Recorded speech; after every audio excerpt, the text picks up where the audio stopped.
Muy buenos días, jóvenes. En esta mañana vamos a abordar el tema de la servidumbre, segunda parte. El objetivo de estudiar este tema es que el educando conozca todo lo relativo a la servidumbre de paso, de medianería, de luces y vista, del cerramiento y otros temas aplicando este conocimiento al caso concreto. Servidumbre de paso. El artículo 1627 de nuestro Código Civil establece que todo propietario debe permitir el acceso y paso por su propiedad siempre que sea necesario para construir o reparar un muro u otra obra que interese personalmente al vecino, que sea al mismo tiempo de interés común. El artículo 1628 establece que el propietario que teniendo su predio rodeado por la propiedad de otro, no tiene salida a la vía pública y no puede procurársela sin un gasto excesivo o sin gran incomodidad, tiene derecho a obtener el paso por los predios vecinos para la explotación y uso conveniente de su propiedad.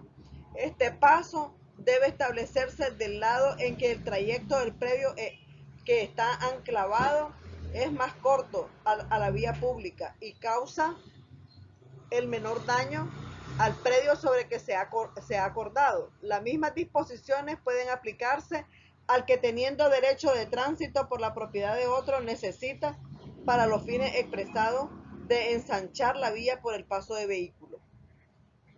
El artículo 1629 de nuestro Código Civil establece que se deberá siempre una indemnización proporcional al daño causado por el acceso o paso, de que se habla en los dos artículos precedentes.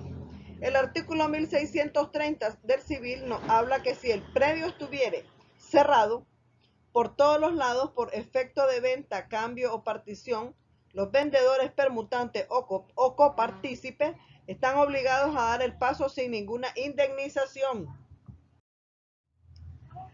El artículo 1631 establece que si el paso concedido a un predio enclavado cesa de ser necesario por la reunión del mismo a otro que está contiguo a la vía pública, puede suprimirse en cualquier época a petición del propietario del predio sirviente mediante la restitución de la indemnización recibida o la cesación de la anualidad que se haya convenido. Lo mismo tiene lugar si se abriere un nuevo camino que sirva a la propiedad ya enclavada. El artículo 1632 civil nos habla de que la acción para la indemnización indicada en el artículo 1629 puede prescribirse y el otro derecho de paso subsiste aunque la acción de indemnización no sea ya admisible.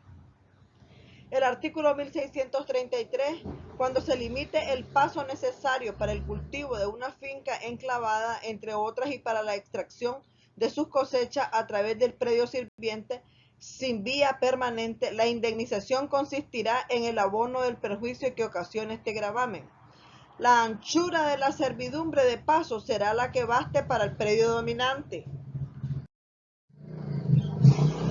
El artículo 1635 del Civil establece que si fuera indispensable para construir o reparar algún edificio, pasar materiales por predio ajeno o colocar en él andamio u otros objetos para la obra, el dueño de este predio está obligado a consentirlo, recibiendo la indemnización correspondiente al perjuicio que se le irrogue.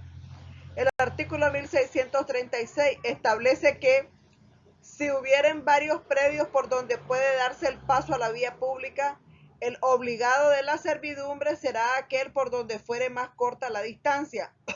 Si esta fuera igual por dos predios, el juez competente designará cuál de estas ha de dar el paso. El artículo 1637 del Civil establece que en caso de que hubiera habido antes comunicación entre la finca heredad y alguna vía pública, el paso solo podrá exigir la heredad o finca por donde últimamente lo hubo. Hablaremos ahora de la servidumbre de medianería. El artículo 1638 establece que cuando no haya constancia que dé a conocer quién hizo el cerramiento que divide dos predios, se considerará medianera. Se presume la servidumbre de medianería mientras no haya un título o signo exterior o prueba en contrario. 1. En las paredes divisorias de los edificios contiguos hasta el punto común de elevación. 2. En las paredes divisorias de los jardines o corrales situados en poblado o en el campo. 3. En las cercas, vallados y setos vivos que dividen los predios rústicos.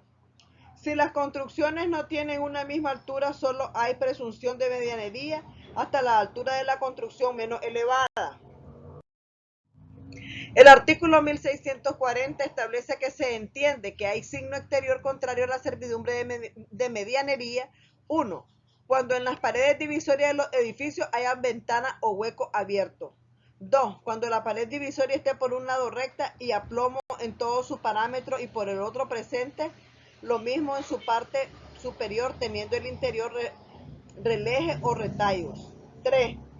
Cuando resulte construida toda la pared sobre el terreno de una de las fincas y no por mitad entre una y otra de las dos contiguas.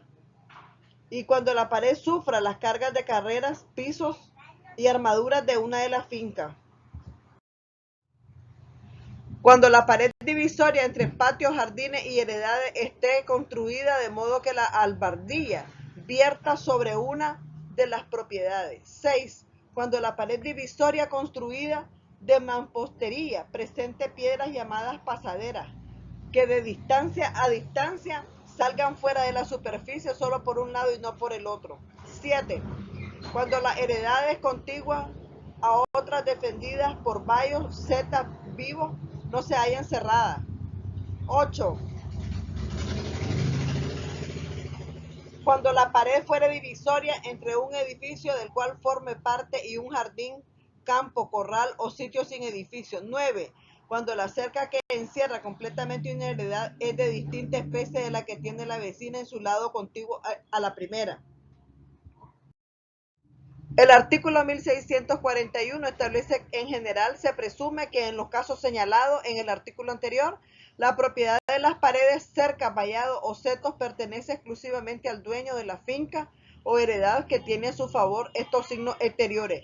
El artículo 1642 establece que las zanjas o acequias abiertas entre las heredades se presume también medianera. Si no hay título o signo que demuestre lo contrario, hay un signo contrario a la medianería, cuando la tierra obrosa sacada para abrir la zanja o acequia o para su limpieza se halla de un solo lado, en cuyo caso la propiedad de la zanja o acequia pertenecerá exclusivamente al dueño de la heredad que tenga a su favor este signo exterior. El artículo 1643 establece que la presunción que establece el artículo anterior cesa cuando la inclinación del terreno obliga a echar la tierra a un solo lado. El artículo 1644 establece que los dueños de los predios están obligados a cuidar de que no se deteriore la pared, zanja, sequía o seto medianero. Y si por el hecho de alguno de sus dependientes o animales se deterioran, deben reponerlos pagando los daños y perjuicios que se hubieran causado. El artículo 1645, la reparación y construcción de paredes medianeras y el mantenimiento de los vallados, setos vivos, zanjas y acequías, también medianeros, se costeará por todos los dueños de las fincas que tengan a su favor la medianería, en proporción al derecho de cada uno. Sin embargo, todo propietario puede dispensar, contribuir a esta carga renunciando a la medianería, salvo el caso en que la pared medianera sostenga un edificio suyo. El artículo 1646 establece que si el propietario de un edificio que se apoya en una pared medianera quisiera derribarlo, podrá igualmente renunciar a la medianería, pero serán de su cuenta todas las reparaciones y obras necesarias para evitar por aquella vez solamente los daños que el derribo pueda ocasionar a la pared medianera. Si no renuncia, además de esta obligación, queda sujeto a lo que impongan los artículos 1644 y 1645 de nuestro Código Civil. El artículo 1647 establece que en todos los casos y aun cuando conste que una cerca o pared divisoria pertenece exclusivamente a uno de los predios contiguos, el dueño del otro predio tendrá el derecho de hacer la medianera en todo o parte, aún sin el consentimiento de su vecino, pagándole la mitad del valor del terreno en que está hecho el cerramiento y la mitad del valor actual de la porción de cerramiento cuya medianería pretende. En ningún caso el dueño de la pared o cerca podrá exigir al vecino que la haga medianera. El artículo 1648. Todo propietario puede alzar la pared medianera haciéndolo a sus expensas e indemnizando los perjuicios que se ocasionen con la obra, aunque sean temporales. Serán igualmente de su cuenta los gastos de conservación de la pared en lo que ésta se haya levantado o profundizado sus cimientos respecto de cómo estaban antes, y además la indemnización de los mayores gastos que haya que hacer para la conservación de la pared medianera por razón de la mayor altura o profundidad que se le haya dado. Si la pared medianera no pudiera resistir la mayor elevación, el propietario que quiera levantarla tendrá obligación de reconstruirla a su costa, y si para ello fuera necesario darle mayor espesor, se tomará este aumento sobre el terreno del que construya la obra. El artículo 1649. Los demás propietarios que no hayan contribuido a dar más elevación, profundidad o espesor a la pared podrán, sin embargo, adquirir en ella los derechos de medianería, pagando proporcionalmente el importe de la obra y la mitad del valor del terreno sobre el que se le hubiere dado mayor espesor. El artículo 1650 establece que cada propietario de una pared medianera podrá usar de ella en proporción al derecho que tenga en la mancomunidad, y podrá por lo tanto edificar, apoyando su obra en la pared medianera o introduciendo viga hasta la mitad de su espesor, pero sin impedir el uso común y respectivo de los demás medianeros. El artículo 1651 establece que en caso de resistencia por parte de los propietarios, se arreglarán por medio de perito las condiciones necesarias para que la nueva obra no perjudique los derechos de aquella. El artículo 1652 establece que en los casos señalados por el artículo 1648, la pared continúa medianera hasta la altura en que lo era antiguamente, aun cuando haya sido edificada de nuevo a expensas de uno solo, y desde el punto donde comenzó la mayor altura es propia exclusivamente del que la edificó. El artículo 1653 establece que está derogado. El artículo 1654 también está derogado. El artículo 1656 establece que los árboles que crezcan en la cerca medianera son comunes y cualquiera de los propietarios tiene derecho a pedir que se quiten.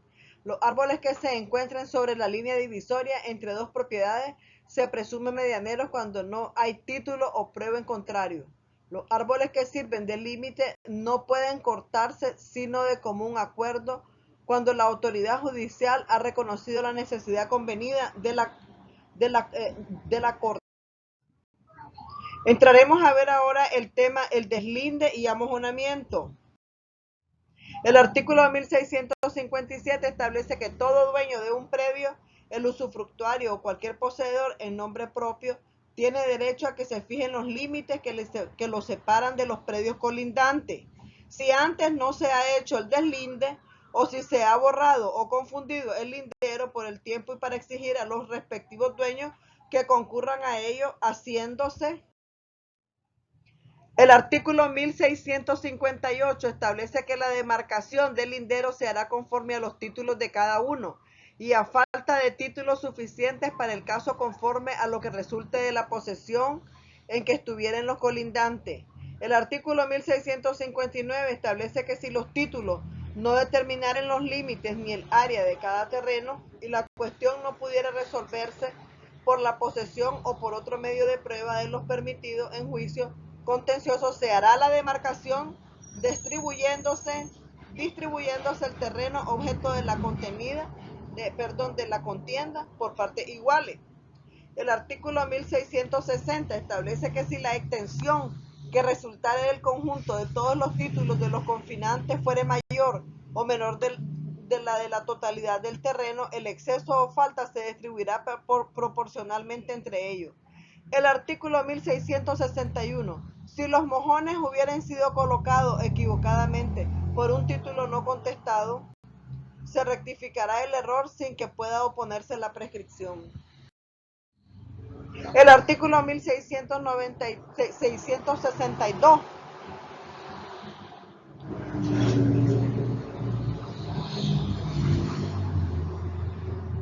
establece que la mensura de un terreno sea no protestada no basta por sí sola para probar la posesión ni la propiedad del mismo terreno. La mensura en juicio de propiedad servirá para resolver esta una vez que sea practicada conforme al Código Procesal Civil de la República de Nicaragua.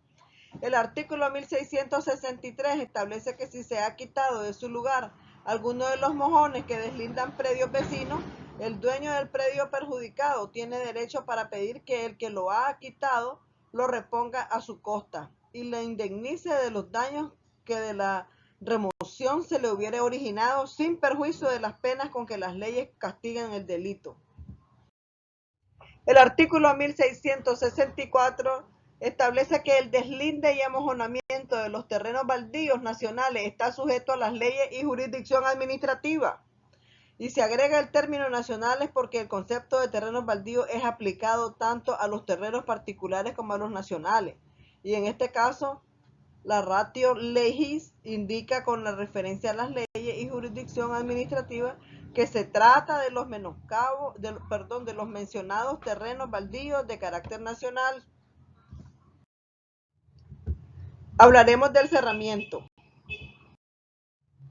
El artículo 1665 establece que el dueño de un predio tiene derecho para cerrarlo y cerrarlo por todas las partes, sin perjuicio de las servidumbres constituidas a favor de otros predios. El artículo 1666. Si el dueño hace el cerramiento del predio a su costa y en su propio terreno, no podrá hacerlo de la calidad y dimensión que quiera, y el propietario colindante no podrá servirse de la pared, foso o cerca para ningún objeto, a no ser que haya adquirido este derecho por título o por prescripción de 10 años, contados como para la adquisición del dominio. El artículo 1667. Cuando el cerramiento se hiciere a expensas comunes y no pudiere avenirse los interesados, el juez determinará la forma del cerramiento y su materia. El artículo 1668 establece que el dueño de un predio podrá obligar a los dueños de los predios colindantes a que concurran a la construcción y reparación de cercas divisorias comunes. La cerca divisoria construida a expensas comunes estará sujeta a la servidumbre de medianería. Hablaremos ahora de las servidumbres de luces y vista. El artículo 1669 establece que ningún medianero puede, sin consentimiento del otro, abrir en pared medianera, ventana ni hueco alguno. Y el artículo 1670 establece que el dueño de una pared no medianera contigua a finca ajena no puede abrir en ella ventana ni hueco alguno para recibir luces ni con el consentimiento del vecino. Los que se abran de nuevo o los que estuvieren abiertos, por antiguos que sean, no prescribirán de modo alguno. El artículo 1671. No se puede abrir ventanas con vistas rectas, miradores, ni balcones u otros voladizos semejantes sobre la finca del vecino, si no hay 2 metros de distancia entre la pared en que se construyan y dicha propiedad. El artículo 1672 establece que tampoco pueden tener vistas de costado u oblicuas sobre las mismas propiedades si no hay medio metro de distancia.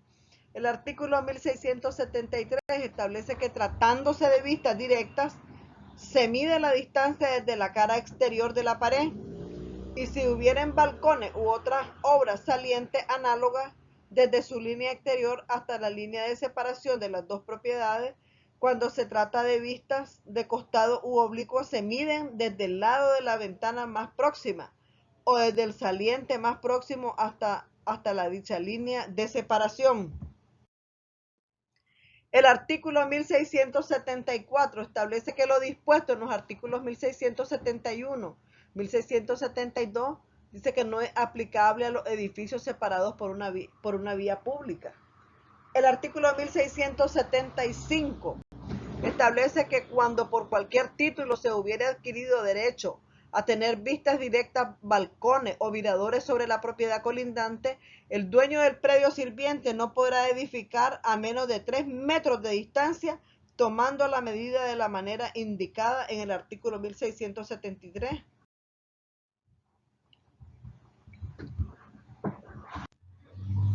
Hablaremos del desagüe de los edificios. El artículo 1673 del Civil establece que el propietario de un edificio está obligado a construir sus tejados y azoteas de manera que las aguas pluviales caigan sobre su propio suelo o sobre la calle o sitio público y no sobre el suelo del vecino. Aún cayendo sobre el propio suelo, el propietario está obligado a recoger las aguas de modo que no causen perjuicio al predio contiguo. Sin embargo, es permitida toda obra voladiza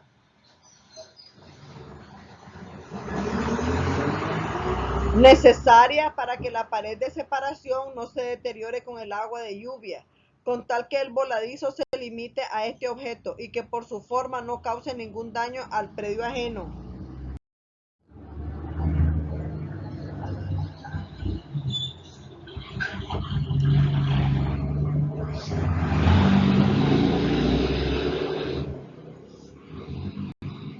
El artículo 1677 establece que el dueño del predio que sufra la servidumbre de vertiente de los tejados podrá edificar recibiendo las aguas sobre su propio tejado o dándoles otra salida y de modo que no resulte gravamen ni perjuicio para el predio dominante.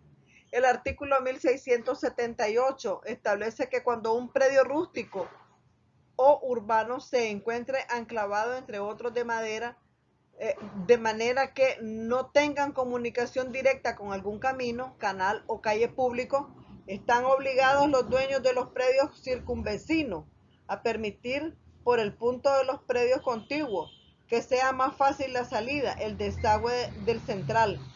Las dimensiones y formas del acueducto de desagüe se fijarán por el juez conforme los peritos y audiencia de los interesados y previa la indemnización que corresponde, observándose en cuanto fuere posible las reglas dadas para la servidumbre de paso. Hablaremos ahora de las distancias y obras intermedias para ciertas construcciones y plantaciones. El artículo 1679 establece que no se podrá edificar ni hacer plantaciones cerca de las plazas, fuertes, fortalezas y edificios públicos, sin sujetarse a las condiciones exigidas por las leyes, ordenanzas y reglamentos de la materia. El artículo 1680 establece que las servidumbres establecidas por utilidad pública para mantener expedita la navegación de los ríos, la construcción o reparación de las vías públicas y para las demás obras de esta clase, se arreglan y resuelven por las leyes y reglamentos y a falta de estos por las reglas establecidas en este código. El artículo 1681 establece que nadie podrá construir cerca de una pared ajena o medianera pozos, excusados, cloacas, acueductos, hornos, fraguas, chimeneas, establos, depósitos de materia corrosiva, artefactos que se muevan por el vapor o fábricas que por sí mismas o por sus productos sean peligrosas o nocivas, sin guardar la distancia prescrita por los reglamentos o sin ejecutar las obras de resguardo necesarias con sujeción en el modo de las condiciones que los mismos reglamentos prescriban. A falta de reglamento se tomarán las precauciones que se juzguen necesarias previo dictamen en pericial a fin de evitar todo daño a las heredades o edificios vecinos. El artículo 1682 establece que están obligados a los vecinos a dar pega de sus casas tanto a las paredes y balcones como en las cumbreras. El artículo 1683 establece que no se podrá plantar árboles cerca de una heredad ajena, sino a la distancia de 3 metros de la línea divisoria, si la plantación se hace de árboles grandes, y la de 1 metro si la plantación es de arbustos o árboles pequeños. Todo propietario tiene derecho a pedir que se arranquen los árboles plantados a menos distancia de su heredad, y aun cuando sea mayor si es evidente el daño que le cause. El artículo 1684 de nuestro Código Civil establece que si las ramas de algunos árboles se extendieren sobre una heredad, jardines o patios vecinos, tendrá el dueño de estos derecho de reclamar que se corten en cuanto se extiendan sobre su propiedad. Y si fueren las raíces de los árboles vecinos los que se extendieran en el suelo de otro, el dueño del suelo en que se introduzcan podrá cortarlas por sí mismo dentro de su heredad. Hablaremos ahora de la servidumbre voluntaria.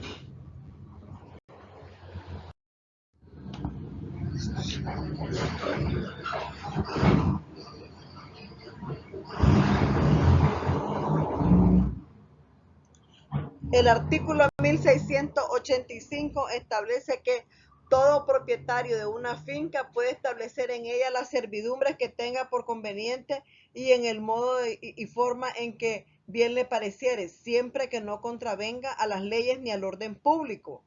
El artículo 1686 establece que la constitución de servidumbre se reputa como enajenación en parte de la propiedad del predio sirviente, y por lo mismo debe constar en escritura pública inscrita.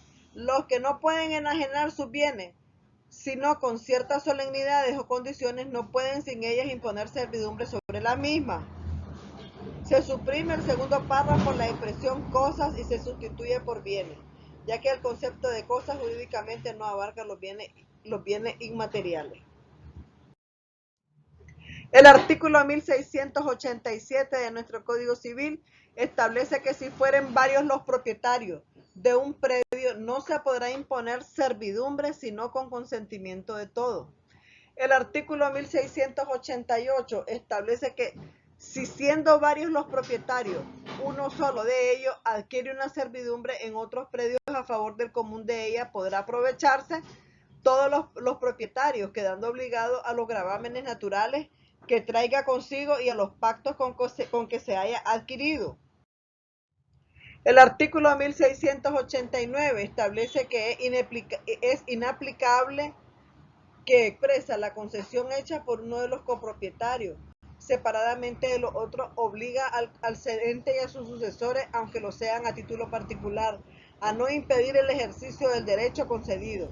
Es inaplicable porque contraviene la reglamentación general que sobre la comunidad de bienes contiene este mismo código, y además es contradictorio con la regla contenida en el artículo 1687. El artículo 1690 establece que el título y en caso la posesión de la servidumbre adquirida por prescripción determinan los derechos del predio dominante y las obligaciones del sirviente. En su defecto, se regirá la servidumbre por las disposiciones del presente título que le sean aplicables.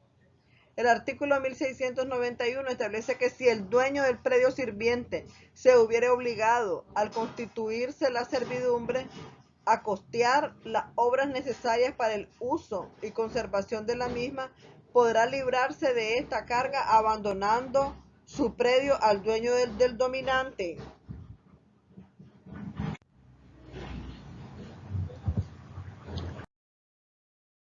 Muchas gracias, jóvenes. Esto ha sido todo en cuanto a la servidumbre, segunda parte. Muy buenos días.